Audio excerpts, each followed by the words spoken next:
Ha ha ha ha. Tawa muna tayo dahil balita ko, pikon na naman kayo kay Kalinga Pido kagabi, naisahan na naman kayo ni Lodi. Oh, basta kulang ka sa tiwala. Yan ang mangyayari talaga sa'yo. Tsatsaki talaga yung pudyo mo, di ba? Pero kung buo naman yung tiwala mo kay Kalinga Pido, hapsay ang buhay mo, ganon. Masaya dapat lang ang life. Lalo na kung nakatuto ka sa EDC at sana walang duda na dahil magpa-part 85 na. Ano ba? Anyways, bago ang lahat, don't forget to support and subscribe Kuya Val Santos Matubang at Edna Vlog Kalingap Rab. At sa lahat ng Team Kalingap, syempre guys, salamat sa suporta at pagmamahal nyo sa aming mga Kalingap reactor. So this is it. Ang pogi naman ni Kalingap Edo sa bagong gupit niya, nagmumukhang 10 years younger. So, ibig sabihin 19 years old lang si Kalinga Pido. Okay. Guwapings naman talaga. Anyways, yung picture na yan, isa din to sa mga pinagkakaguluhan ng mga EDC fans. Sino ba yung kinis ni Kalinga Pido dyan? Sa forehead kiss ba yan? Or sa ulo na yan na naka-hoodie black jacket? Si Beyonce ba yan? Or si Kapitana? Well, pinasa ko din yan sa Kilig EDC Boys sa GC kung sino to, and then sabi nga nila si Kapitana yan. Okay, end of discussion. Ganon, malakas ang ganon kalaki yung tiwala ko sa pakiramdam ng mga Kilig EDC Boys Anyways, hindi rin naman gagawa si Kalinga Pido na magkikisya sa ibang kung sino man dyan, di ba? And actually sa harap niya na yan dyan si Beyonce. So yun, dahil sinabi nilang si Grace yan, end of discussion. Okay guys. Okay. Bakit ano to? Bakit ayaw So ito yun, ang pangalawang picture. Okay. So, kagabi, isa to sa mga nakaka-trigger ng mga EDC fans na muntik pang naging lugaw So kitang-kita nyo naman yung sing-sing na yan. Halatang-halata naman siguro yung sing-sing na yan tsaka yung kamay na yan. Dahil talaga namang si Beyonce yan, di ba? Kita nyo yung sing-sing ni Kalinga Pido at yung sing-sing na yan ni Beyonce. Wala nang iba. Di ba? Kay Beyonce yan, kay Kalinga Pido yan. Oh, pinakita na. Kulang pa din. Anyways, sige lang. Dito, sa video na to, short clip, maririnig natin si Beyonce dito na nagsasalita. Kaya na naman. And then, medyo may pakindat ng ganun si Kalinga Pido. Ay, nakakaloka. So, okay, abangan na lang natin ang bigatin or big event nila sa Naga. So dito, pasimpleng kindat kay wifey. Oy, bagay na bagay kay Kalinga Pido yung bagong gupit niya. Alam, may mga taong dumating guys. Yan. Balikin natin. Yung kindat na kiniligan yan. Ay, nakakaloka. Anyways guys, sa mga EDC fans dyan, sana sa puntong ito ibuo na dapat yung pagmamahal nyo at tiwala nyo kay Kalinga Pido.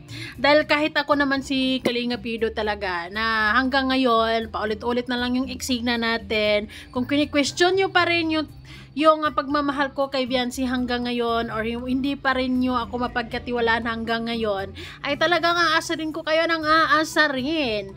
Anyways, balikan nga natin yung kindat na yun. I am pogi. Ano kayang reaction ni Beyonce dyan? May mga dumating guys na bag. Ayun, sino yung nagsabi yun guys? Si wifey.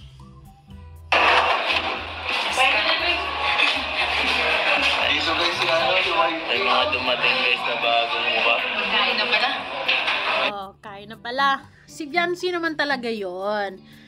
So, ayun, siguro, medyo napikon kayo dahil sinabi nga ni Kalinga Pido, or mayroon siyang promise na ipapakita niya. Pinapakita naman niya, pero kamay.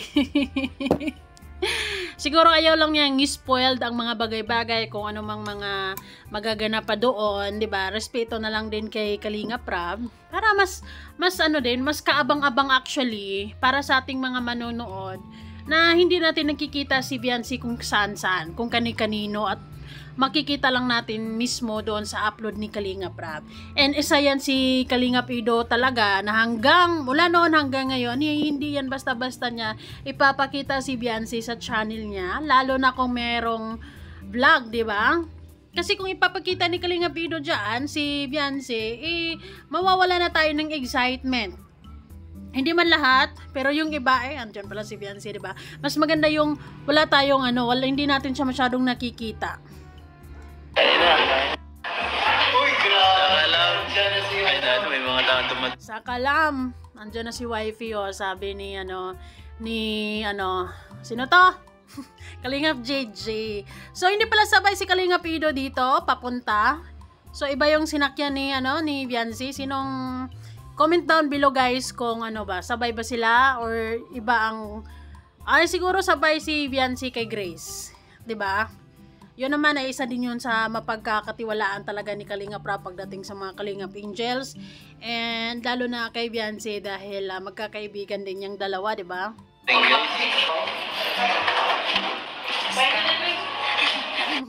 Yun, boses yun ni Viancy. May mga dumating guys na bagong mukha. Kain na pala. So si Viancy yun. Kahit nga ubo, kilala nyo si Viancy, tapos yung malinaw na malinaw, si Viancy talaga yon. So sana, maintindihan natin si Kalinga Pido na talagang bihira talaga niya yan ipakita si Viancy sa, sa channel niya, lalo na kung merong vlog. 'Di ba? Para abangan natin talaga si Viancy sa vlog ni Kalinga Prab. Pero hindi naman tayo binigo sa totoo lang because pinlix naman ni Kalingap Ido ang yan. Yan pa lang, it's confirmed, 'di ba? Confirm like 101% dahil sa singsing na yan, si Viancy talaga yan. Dahil itong picture na to, or actually sa harap niya na si Viancy. Ayun. Si Kalingap Ido, si Kalingap JJ, si Kakay, and then next niyan is si Grace.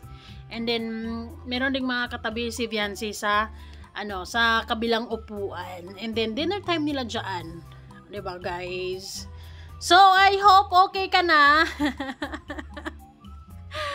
Ay, alam nyo naman na si Kalingap Ido talagang ang bilis-bilis nyo talagang mapikon. Ang bilis-bilis nyong asarin talaga.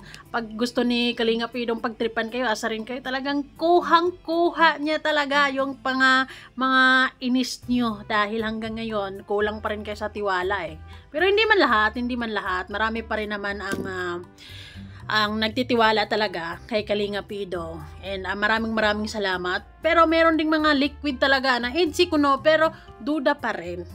'Di ba? So, kita nyo yung mga singsing na ganyan. Yung singsing na yan ay palatandaan ng pagmamahal yan. Pag yan ay hindi na isusuot ni Kalingap Ido, like mga isang buwan na, like, or kahit 1 week, sunod-sunod, hindi niya nasuot yan. Ibig sabihin, it's over.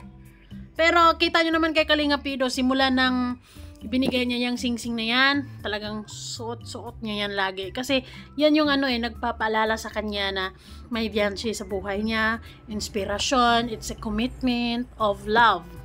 Diba? So, sana, lawakan ang tiwala or magtiwala na talaga. Tiwala is the key para maging masaya sa EDC.